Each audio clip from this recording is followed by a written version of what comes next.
Hello, welcome back to Railway Cottage Studio. This is Karen. I am starting to gather my thoughts and plans around the latest prompt from Sarah and Rachel for the Roxy's Journal of Stitchery volume number 8. And the prompt was Lacy doily. So I've had a bit of a dig through what I have and found some of the doilies that I think will fit the bill. I've found these two very, very fine. Gee, it looks completely different through the camera, isn't that funny? Very, very fine doilies that I will probably use somewhere pretty much as is, although I doubt it will be whole. I found this lovely little love heart one. I should move them behind, you can see better. The love heart. I found the remnants of this little guy. He's got little butterflies all the way around him. Isn't he gorgeous? I found a couple of these really fine little, very, very fine. It's like they're a cotton, not even a heavier thread. And I love the colour of these, the cream. I found this lovely cake one, which I love that he's a bit, beaten up, so he'll probably be used as he is. This one is just a little bit different. He's white, he's quite lacy. A little starfish guy, and I'll show you what I've just done with this arm. And then I have this big one, which is very pretty. So I was having to think about what I wanted to do with my lacy doilies, and while I was doing it, I was thinking about hexagons and suffic puffs. So I had a little bit of a test, and I have cut off, let you see, I have cut off this arm of my random starfish, and I have used a template this size. How big is that? It's about an inch, looks like an inch. And I made a hexagon. Look how cute it is. It worked. Probably just need to iron him into place, but look how cute that is. Let me just zoom you in so you can just appreciate just how cute that is. Look, a little hexagon lacy doily. So of course now that's what I'm going to do. I'm going to go and make some hexagon lacy doilies. So I thought I'd show you what I've done. But that's not all. It's like a free set of steak knives. I also arrived in the mail from the UK when my two big suffic puff makers. Now when I ordered them, I kind of just went jumbo and extra jumbo. But have a look at this. This is jumbo. Look at this little sucker. This is extra jumbo. Like, it is humongous. So I haven't made a doily yet on this one. I think it ends up being, it's actually on the packet, is the actual size. They're not that big actually. It ends up being this size. So it's not that big. I think it's that inside ring there. Is it? No, yeah, the outside of this ring is how big it is. So it looks like a lot of fabric, but I'll have to have a think about where I use that one. But what I did do was I grabbed this one, which is a really good size, and I grabbed another one of these little guys, one that was a bit thicker, and I made a suffic puff. Look at that. I made a suffic puff out of a lacy doily. So clearly I'll be making suffic puffs and hexagons now till something else grabs my interest. I thought again I'd do it on camera though, so you can see. I did find with this little hexagon, again I've only made one, that you needed to go around twice, not once, just to make sure that all of the corners kind of stayed where they were. I've seen people do stuff with these, these lacy doilies where they starch them and make them stiff, to make little bowls and stuff, but I don't want to do that. I want it to be soft. So he's just going to be finger pressed into place, and I'm going to make a couple of little, clusters. Clusters is the word I'm looking for, clusters of those. So I'll show you how I did it with this one, and then we're going to try and make a suffic puff, a little bit smaller one, with this size. So that will only be this big. You can see the size. So let me just see how big that is, whether I lose all my very pretty bits. I don't think it's, it might be big enough for this one. Let's have a look. Ooh, actually let's make one this size instead. So two projects this morning, two little projects to think of some different ways to use our crochet doilies, because these kind of get left. They're like the poor cousins that nobody wants. They're quite tricky to use. They're great as backgrounds. This shape is perfect for a hexagon because if you look how the hexagon fits within the shape, it's like it was meant to be. I actually don't want them both to have the same exact thing though, so I'm going to move it on a bit of a different angle. So I'm just going to cut, and I tend to leave a little bit more room than a lot of people, but particularly with this, as you have to fold it over and stitch it in place, and obviously the doily is quite big. So I'm just cutting around that by eye. I just cut along here.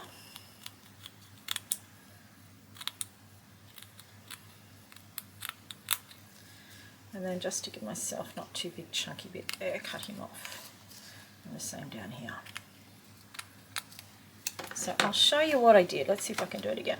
So exactly the same as any other hexagon. I fold over my top and I fold over my bottom, because otherwise I tend to move everything, and when I get to the bottom I have nothing left to stitch with. The nice thing about these is they're quite stretchy, so you can actually turn them quite easily. So here I am, I'm going to start in this corner. I've used quite I don't want this one actually, I want this one, a thicker thread, and it's actually the same colour as the doily so that it doesn't stand out. Cut the end off, and again you're going to have to just be careful about where you put your knot so it doesn't just pull all the way through. So I am going to have a knot, but I'm also going to do, you know, back stitches quite clearly. I'm just going to zoom you in. Did that work? Oh, we're in. That's as far as we go. All right, I'll hold it here. So I'm going to just stitch over that corner really well, and an extra time, more than twice. I'm going to go right up into the corner so that it stays where I want it to stay. Last time I went round twice, so instead of doing that I'm going to just stitch 3 times and see if that saves me going around twice. Okay, so the next one I'm going to fold my corner, take off my paper clip.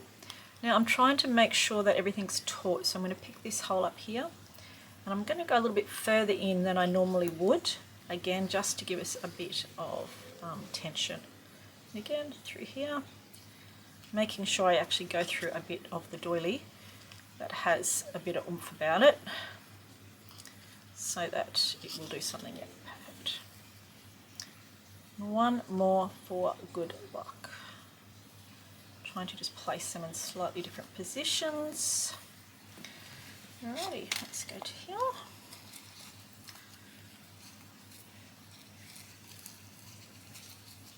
Because who doesn't love a hexagon?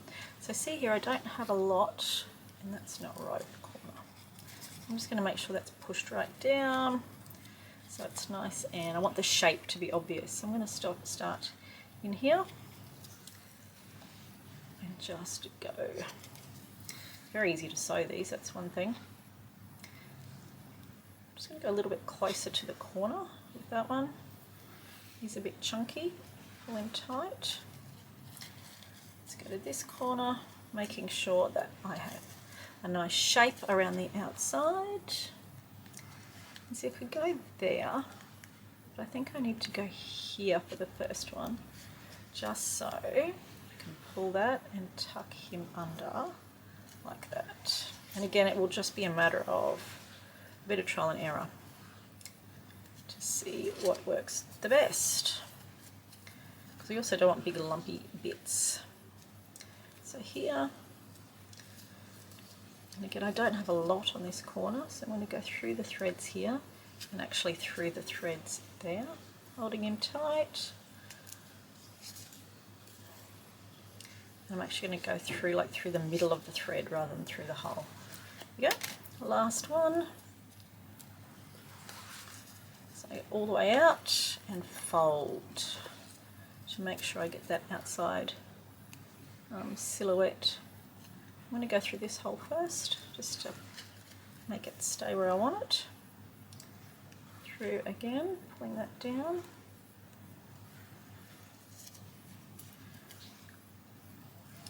And one more just to finish off. Now that's not going anywhere, so I'm just going to cut that. And it is a bit wonky at the back because, you know, learning a new skill. Look, it's alright, let's just pull him around. And then let's take him out and have a look.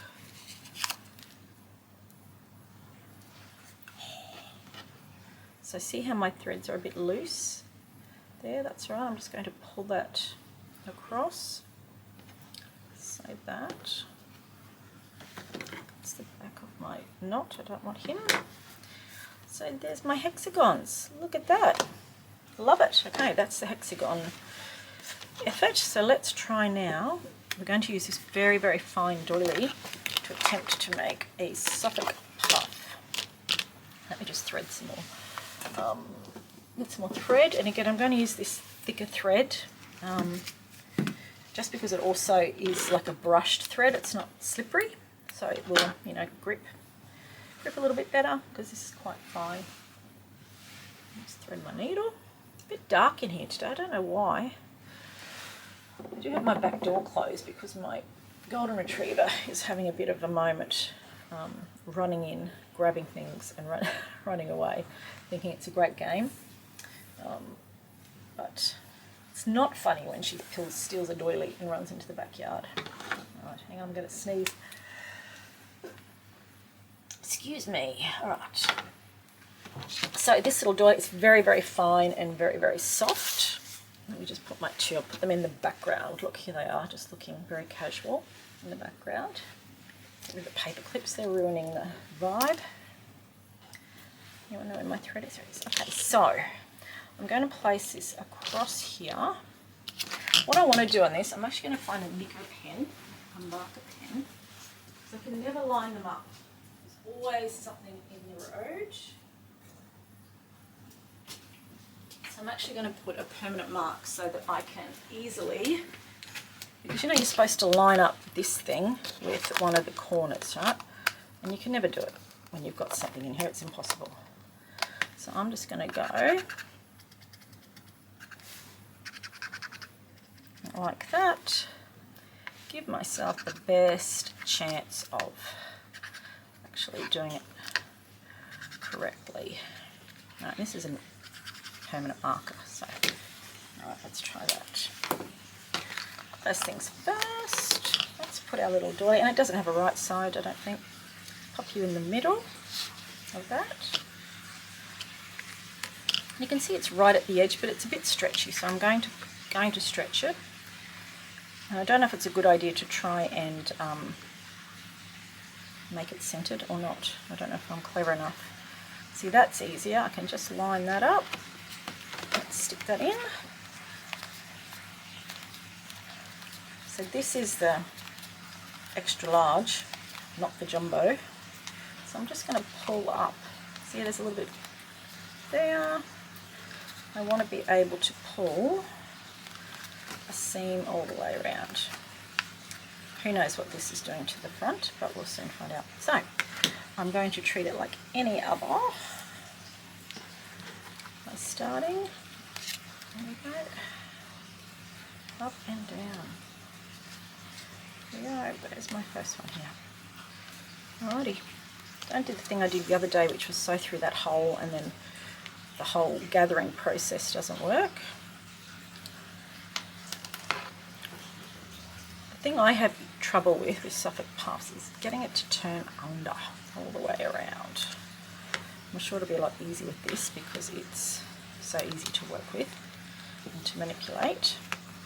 But you know, you're trying to get that little nice, neat little tuckety edge on your suffic puff. If anyone has any tips for that, other than a skill that I don't have, that would be good. Please share. So I've got quite a few new subscribers. Thank you so much for joining me, Railway Cottage. I'm hoping that you're enjoying the videos. I'm certainly enjoying making them. So after I've done a handful of these guys, then I'm going to grab out my Roxy's Journal of Stitchery next video and stitch them on. You can see this is so easy. You just go up and down through the holes, like it's foolproof. I know some people do these by eye, you know, and that's did I miss a hole? No. What did I do? 1, 2, 1, 2. I am good. But this kind of keeps my stitches even. you don't have to think about it so much. So just through the holes all the way around till we get back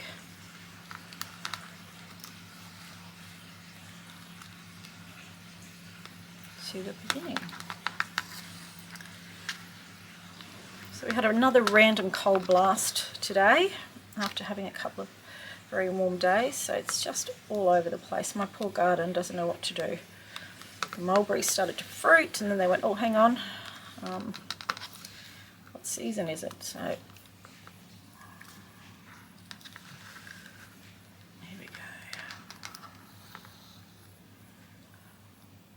So I'm yet to make an extra jumbo suffic puff. It's a bit of a commitment of fabric, isn't it? It's a lot to fill him up. But I will certainly be giving it a go. Let's see. So I think that the hexagons will look good when they're made of all different doilies. I don't know so much when they are, it's a bit of an error, but I'm going to leave that, all the same doily, whether it's, you know, going to be enough of a visual impact that you can see what they are. So I might find a couple of different doilies and make some and then put them together and see how that looks. Alright, back to here.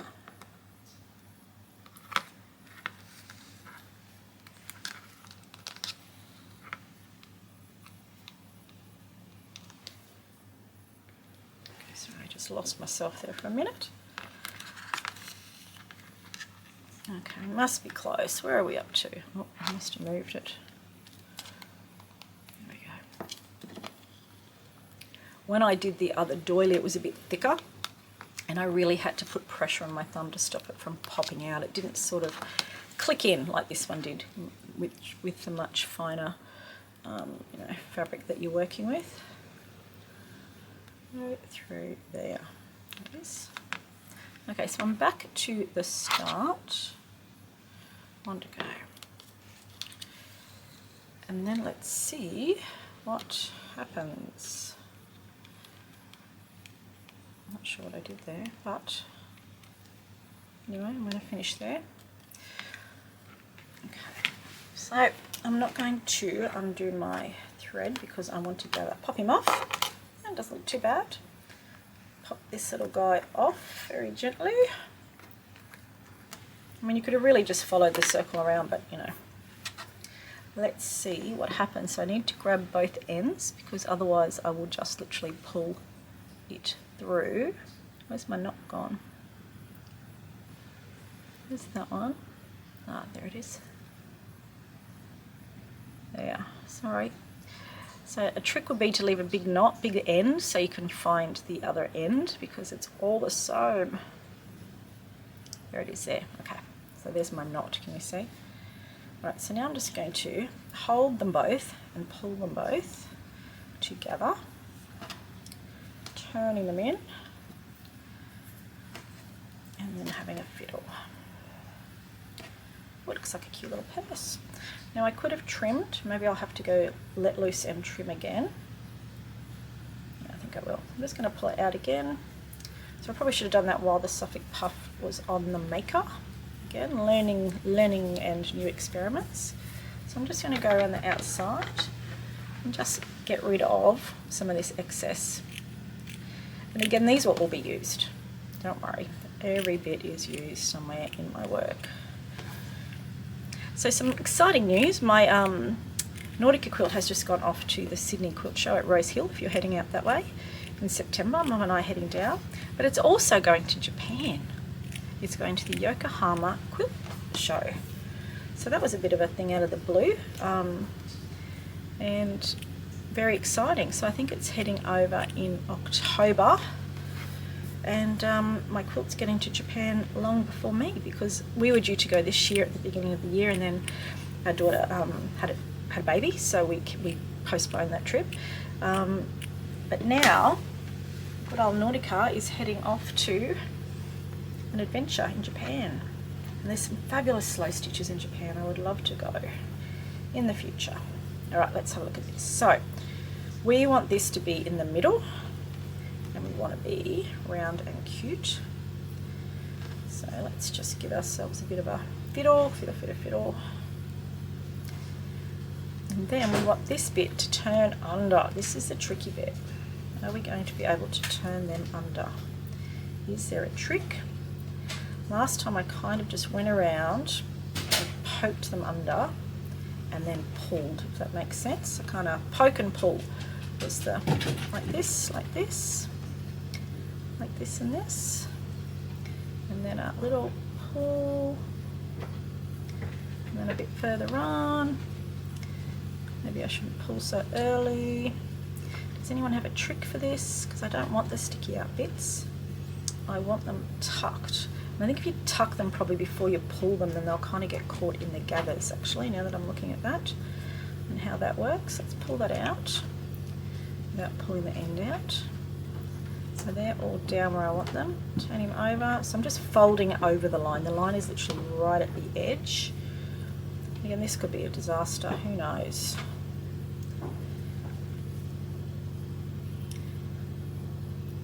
Go. So they're tucked under. This is a bit fiddly, but it's okay. Probably much better on something this size than the much smaller one. And again, I don't want to lose my knot there, because then my gathering will completely fail. Go under. Alright, so we are mostly turned under. So if I now, let me just see if I pull it very, very carefully with both arms of my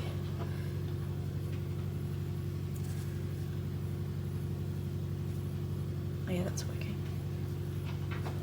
Yeah, that's much better. So then all I need to do is sort out the end bit here. So what I did last time was I kept both ends like that, and then I just tied them together. So let me just tuck this little bit that doesn't want to tuck. Okay, tuck, you tuck, everybody tuck. Okay, now let's just go very carefully and pull, pull, pull, pull, pull, pull that end, pull that end. Oh, that's better. Pull that end. Haha, that's better, isn't it? So it's a bit fiddly. I'm sure it will get easier, and I'll get a. So the key is don't leave too much, but don't leave too little. So then all I'm going to do is tie this in a double knot.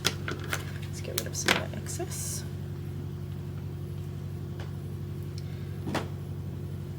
And done. Let's cut him off. And you can see a little bit has come up. So it's just a matter of doing a bit of a tuck, a bit of a nip and a tuck. Look!